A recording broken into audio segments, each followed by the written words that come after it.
পদার্থবিজ্ঞান বিভাগের স্নেহের ছাত্রছাত্রীরা, তোমাদের স্বাগত জানাচ্ছি। আমি Nasima Akter, assistant professor, department of physics, Chittagong college, Chittagong. Masters final ইয়ারের ছাত্রছাত্রীর জন্য আজকে আমি তোমাদেরকে পড়াবো বাইনারি কাউন্টার সার্কিট। তো প্রথমেই তোমাদেরকে বলছি কাউন্টার কি।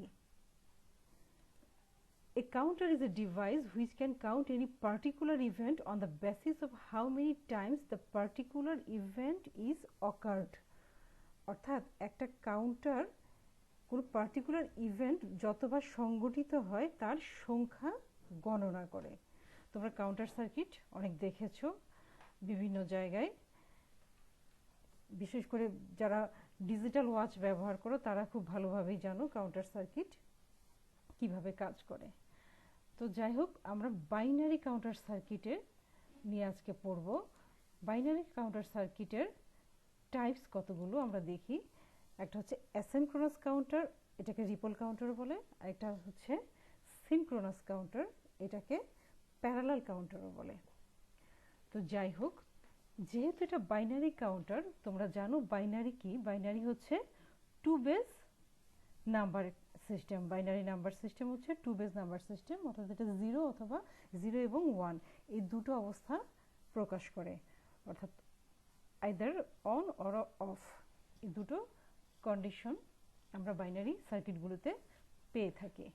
তো তোমরা জানো যে ফ্লিপ ফ্লপ সার্কিট হচ্ছে সিঙ্গেল বিট মেমোরি ইউনিট। তো এই বাইনারি কাউন্টার সার্কিটগুলো হচ্ছে অনেকগুলি ফ্লিপ ফ্লপের কম্বিনেশন, অর্থাৎ পাশাপাশি অনেকগুলো ফ্লিপ ফ্লপ সার্কিটকে আমরা সাজিয়ে বাইনারি কাউন্টার সার্কিট তৈরি করি। তো এটা দুইভাবে করা হয়, একটা হচ্ছে অ্যাসিনক্রোনাস কাউন্টার ও রিপল কাউন্টার, একটা হচ্ছে সিনক্রোনাস কাউন্টার। তোমরা অ্যাসিনক্রোনাস কাউন্টারটা প্রথমে দেখো। Asynchronous counter are those whose output is free from the clock signal, because the flip-flops in asynchronous counter are supplied with different clock signals. They may be delay in producing output. The number of output states of counter is called modulus. অর্থাৎ asynchronous counter হচ্ছে সেই ধরনের counter যার প্রত্যেকটা flip ফ্লপে আলাদা আলাদা clock signal থাকবে। তো এক্ষেত্রে আমরা অ্যাসিনক্রোনাস কাউন্টার একটা সিরিজ সার্কিটের মতো। প্রথম ফ্লিপ ফ্লপে আমরা বাইরে থেকে ক্লক সিগন্যাল ইনপুট করি। দ্বিতীয় ফ্লিপ ফ্লপ সার্কিটটা প্রথম ফ্লিপ ফ্লপের আউটপুট থেকে ক্লক সিগন্যাল পাই। তৃতীয় ফ্লিপ ফ্লপ সার্কিটটা দ্বিতীয় ফ্লিপ ফ্লপ সার্কিটের আউটপুট থেকে clock signal pi. So on, এভাবে আমরা আস্তে আস্তে যতগুলো ফ্লিপ ফ্লপ নিব, প্রত্যেকটা ফ্লিপ ফ্লপ সার্কিট তার পূর্ববর্তী সার্কিট থেকে ক্লক সিগন্যাল নিয়ে থাকে। এবার আমরা পড়ব সিনক্রোনাস কাউন্টার কি। সিনক্রোনাস কাউন্টার হচ্ছে synchronous counter that input across all the flip flops use the same source and create the same clock signal at the same time. অর্থাৎ প্রত্যেকটা ফ্লিপ ফ্লপ একই সাথে একটা পার্টিকুলার ক্লক সিগন্যাল এর সাথে সংযুক্ত থাকে। সিনক্রোনাস কাউন্টারে একটা পার্টিকুলার ক্লক সিগন্যাল প্রত্যেকটা ফ্লিপ ফ্লপ সার্কিটের সাথে একসাথেই সংযুক্ত থাকে। অ্যাসিনক্রোনাস কাউন্টার হচ্ছে কি, যে এটা সিরিজ সার্কিটের মতো, যার কারণে আমরা আউটপুট পেতে একটু সময় লাগে। তবে সিনক্রোনাস কাউন্টারে কোনো প্রপাগেশন ডিলে নেই, আমরা খুব দ্রুত আউটপুট পেয়ে যাই। এখন দেখো, আমরা একটা 2 বিট অ্যাসিনক্রোনাস কাউন্টারের ছবি দেখিয়েছি। এখানে আমরা একটা 3 বিট অ্যাসিনক্রোনাস কাউন্টারের ছবি দেখতে পাচ্ছি। দেখো, এখানে এটা ডি ফ্লিপ ফ্লপ এর সাহায্যে তৈরি একটা আমরা দেখিয়েছি জেকে ফ্লিপ ফ্লপের সাহায্যে। তো আমরা এটাকে আমরা 3 বিট সিনক্রোনাস কাউন্টার বলা হয়। এটাকে মড 8 অ্যাসিনক্রোনাস কাউন্টার বলা হয়। এটা 3 বিট অ্যাসিনক্রোনাস কাউন্টার বলছি আমরা। এটা 3টা বিটের একসাথে সে 3টা বিট শো করতে পারে। তো যাই হোক, এখানে দেখো যে আমরা ক্লক সিগন্যাল প্রথম যে ফ্লিপ ফ্লপ সেটাতে সংযুক্ত করেছি। দ্বিতীয় ফ্লিপ ফ্লপটা প্রথম ফ্লিপ ফ্লপের আউটপুট থেকে ক্লক সিগন্যাল নিচ্ছে, তৃতীয়টা নিচ্ছে দ্বিতীয়টার আউটপুট থেকে ক্লক সিগন্যাল। অর্থাৎ সিরিজ এর মতো এটা সংযুক্ত পরস্পরের সাথে। আমরা ইনিশিয়ালি জে এবং কে প্রত্যেকটার সাথে দেখো হাই সিগন্যাল যুক্ত, অর্থাৎ আমরা প্রত্যেকটা জে কে ইনপুটে আমরা J equal to K equal to 1 এই কন্ডিশনটা দিয়ে দিচ্ছি হাই সিগন্যাল দিয়ে। তোমরা জানো যে জে কে ফ্লিপ ফ্লপের আউটপুট টগল করে কখন, যখন J equal to K equal to 1, তখন জে কে ফ্লিপ ফ্লপের যে ট্রুথ টেবিল সেখানে একটু দেখে নিও আরেকবার, যে যখন J equal to K equal to 1 তখন আউটপুটটা টগল করে, অর্থাৎ অপোজিট স্টেটে চলে যায়। তো আমরা এখানে ক্লক পালস হিসাবে আমরা একটা 8 পালসের সিগন্যাল আমরা এখানে নিয়েছি। তো আমরা ইনিশিয়ালি 8 পালসের একটা সিগন্যাল প্রথম ফ্লিপ ফ্লপে আমরা ইনপুট করলাম।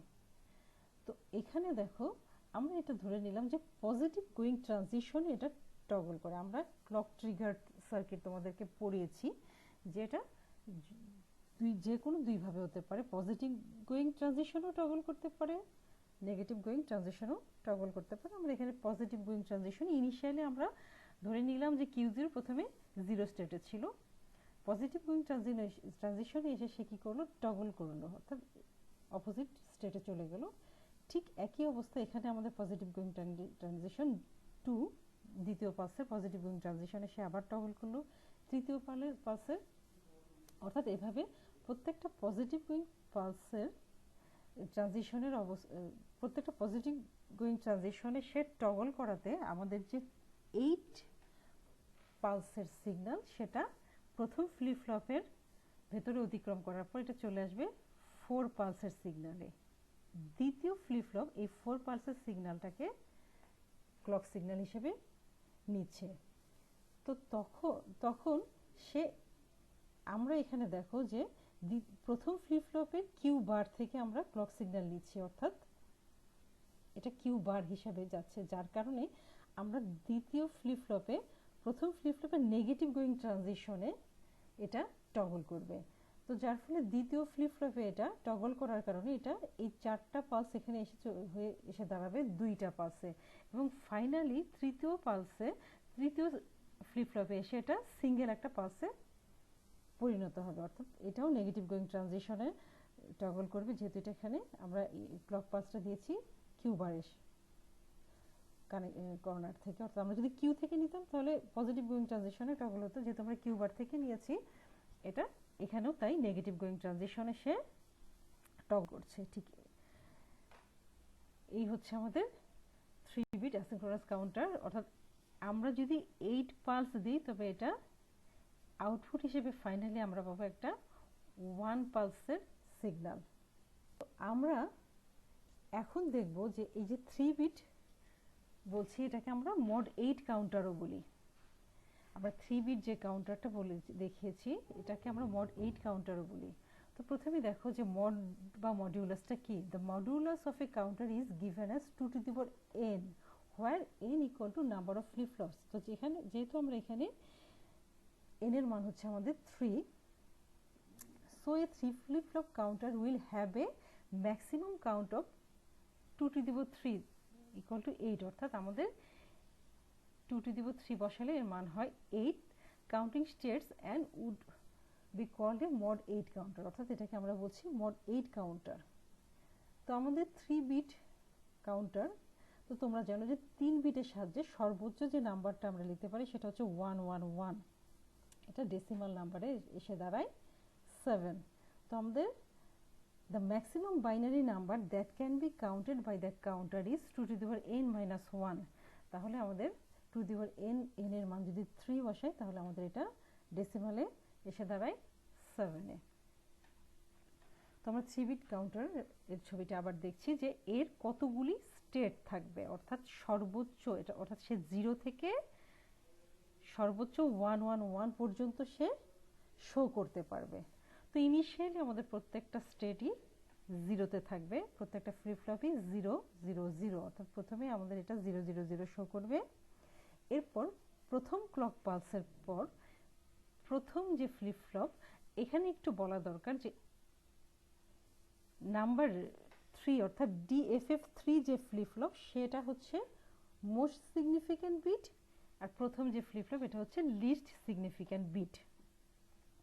তো আমরা প্রথমে যে ক্লক পালসটা দিব, যার ফলে হয় কি প্রথম যে ফ্লিপ ফ্লপ সেটা 1 স্টেটে থাকবে, পরবর্তী দুইটা 00 স্টেটে থাকবে, যার কারণে আমরা প্রথম যে নাম্বারটা পাবো সেটা হচ্ছে 001, পরবর্তীতে আমরা পাবো 010 এবং এরপরে 011, 100, 101, 110 এবং লাস্ট আমরা পাবো 111, অর্থাৎ 111-এ যাওয়ার পর এই ফ্লিপ ফ্লপটা আবার রিপিট করবে, সে আবার 0 অবস্থায় চলে আসবে, এরপর আবার সেইভাবে কাউন্ট করতে থাকবে। তো এই হচ্ছে আমাদের মড নাম্বার, এটাকে আমরা বলি মড 8 কাউন্টার। এটা যদি 4টা ফ্লিপ ফ্লপের অর্থাৎ 4 বিট অ্যাসিনক্রোনাস কাউন্টার বা 4 বিট কাউন্টার হতো, তবে এটা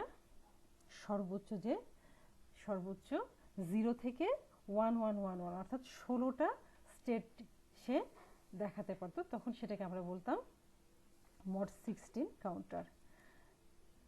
তো আমরা এরকম একটা মড 3 বা মড 16 কাউন্টারে আমরা ফাইনালি যে সিগন্যালটা পাবো সেটা কীরকম হবে। The final output clock signal will have a frequency value equal to the input clock frequency divided by the mod number of the counter। অর্থাৎ আমরা ফাইনালি যে সিগন্যালটা পাবো আউটপুট হিসেবে সেটা ফ্রিকোয়েন্সি ভ্যালু হবে কি, আমরা যে ইনপুট হিসেবে যে পালসটা দিব তার সাথে মড নাম্বারটাকে ভাগ দিলে আমরা যা পাবো সেটাই হবে তার ফাইনাল সিগন্যালের, ফাইনালি যে আউটপুটটা পাবো সেই সিগন্যালের ফ্রিকোয়েন্সি। আমরা এর আগের পেজে যেটা পড়েছি যে 3 বিট কাউন্টারে আমরা 8টা পালস দিয়েছি, তাহলে আমাদের ইনপুট পালস হচ্ছে 8 এবং আমাদের এটা মোড নাম্বার হচ্ছে 8 মডের একটা সার্কিট, তাহলে 8কে 8 দিয়ে ভাগ দিলে আমাদের দ্বারা 1, অর্থাৎ আমরা ফাইনালি পাবো একটা সিঙ্গেল ফ্রিকোয়েন্সির একটা সিগন্যাল। অর্থাৎ আমাদের এখানে দেখো ফাইনালি আমরা এখানে যেটা পেয়েছি সেটা হচ্ছে একটা একক ফ্রিকোয়েন্সির সিগন্যাল। এই হচ্ছে আমাদের অ্যাসিনক্রোনাস কাউন্টার। এরপরে আমরা দেখো সিনক্রোনাস কাউন্টারে চলে যাই। এটা একটা 4 bit synchronous JK flip flop দিয়ে তৈরি। এই ফ্লিপ ফ্লপে সাথে এর আগের ফ্লিপ ফ্লপের পার্থক্যটা কোথায় দেখো, এই ফ্লিপ ফ্লপে দেখো একটা সিঙ্গেল ক্লক পালস প্রত্যেকটা ফ্লিপ ফ্লপে একই সাথে সংযুক্ত করা, এবং এখানে একটা লজিক, ইনিশিয়ালি আমরা একটা লজিক দিয়ে দিচ্ছি এবং বাকি ফ্লিপ ফ্লপের লজিক ডিসিশনগুলি এখানে দেখো দুটো অ্যান্ড গেট যুক্ত, এই অ্যান্ড গেটগুলি পরবর্তী ফ্লিপ ফ্লপের লজিক সিদ্ধান্তগুলি নিয়ে থাকে। তো এই লজিক যে ডিসিশনটা আমরা দেই, তো আমাদের সিনক্রোনাস কাউন্টার আবার দুই ধরনের, একটা হচ্ছে সিনক্রোনাস আপ এবং একটা হচ্ছে সিনক্রোনাস ডাউন কাউন্টার। তো সিনক্রোনাস আপ কাউন্টারটা দেখো, synchronous up counter, a 4 bit synchronous up counter start to count from 0 and increment or count upwards to 15, অর্থাৎ একটা 4 bit up counter 0 থেকে 15 পর্যন্ত গুনতে পারবে, অর্থাৎ 1111 পর্যন্ত, and then start a new counting cycle by getting reset, এবং 1111 পর্যন্ত কাউন্ট করার পর সে আবার 000 অবস্থায় চলে আসবে। Its operating frequency is much higher than the same range as asynchronous counter. Also, there is no propagation delay in the synchronous counter just because all flip-flops or counter stage is in parallel clock source and the clock triggers all counters at the same time। অর্থাৎ এখানে প্রত্যেকটা flip ফ্লপে একই সাথে আমরা clock pulse দেওয়াতে এখানে কোনো propagation delay নেই, আমরা খুব দ্রুত আউটপুট পেয়ে যাব। অ্যাসিনক্রোনাস কাউন্টারের চাইতে সিনক্রোনাস কাউন্টারে অনেক বেশি দ্রুত আমরা আউটপুট পেয়ে যাব।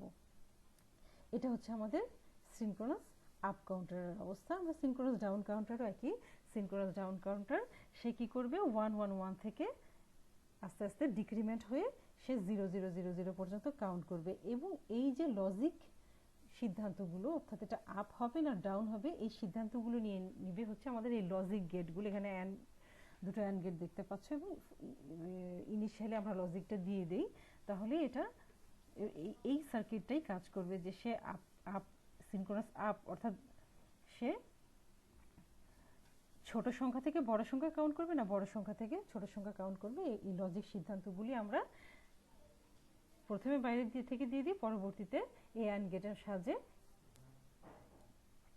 ফাইনালি আমরা দেখো একটা সিনক্রোনাস আপ কাউন্টারের সিগন্যাল। দেখো এটা আমরা প্রথমে এরকম 18 পালসের নিয়েছি, পরবর্তীতে এটা 9 পালস, 4 প্লাস, 2 প্লাস এবং